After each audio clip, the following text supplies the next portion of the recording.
and the severe recession, the lesser depression that we have been in.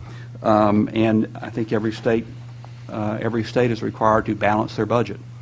And I think just about every state in the country is making huge cuts in education. I know that my state certainly has been. North Carolina certainly has made very significant cuts. And what we need to be doing to improve the professional status of teachers, simply to pay them better, to get talented people to find that an attractive profession, we're doing less of. We're firing teachers. We're firing a lot of teachers nationally.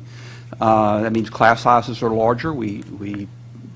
There's actually research that supports the common sense observation that class size matters.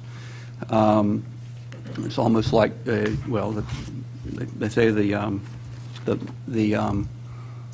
plural of anecdote is data. I mean, I'm not sure that anyone wouldn't know that if you increase class size, it's going to affect the quality of education. But we're increasing class size all over the country. Mayor Morial mentioned the importance of early childhood education. There are a lot of kids who arrive at kindergarten so far behind they are never going to catch up. And if we don't reach those kids early, they truly are never going to catch up. I spent a fair amount of time, particularly when I was in the legislature, I spent a lot of time in schools, visiting schools. And I remember it was at Swift Creek Elementary when I was in the state senate. Usually I talk to third grade classes or whatever, but here the PTA moms and the teachers thought, okay, we've got a state legislator in our school today. This is a teachable moment.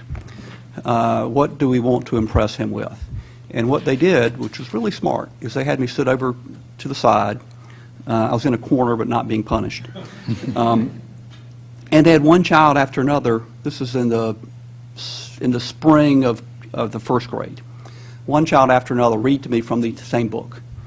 And the first kid, both whose parents were professionals, they were probably reading to him in the womb. And he read the book in a sing-song voice because it was so easy. It lacked challenge. And then other kids had to sound out every word, got every third or fourth word wrong. And by the time they got to the end of the sentence, having struggled with every word, they had no idea what the sentence said. And that is the kind of variation that we're dealing with. But we've got schools that have got to turn loose those kids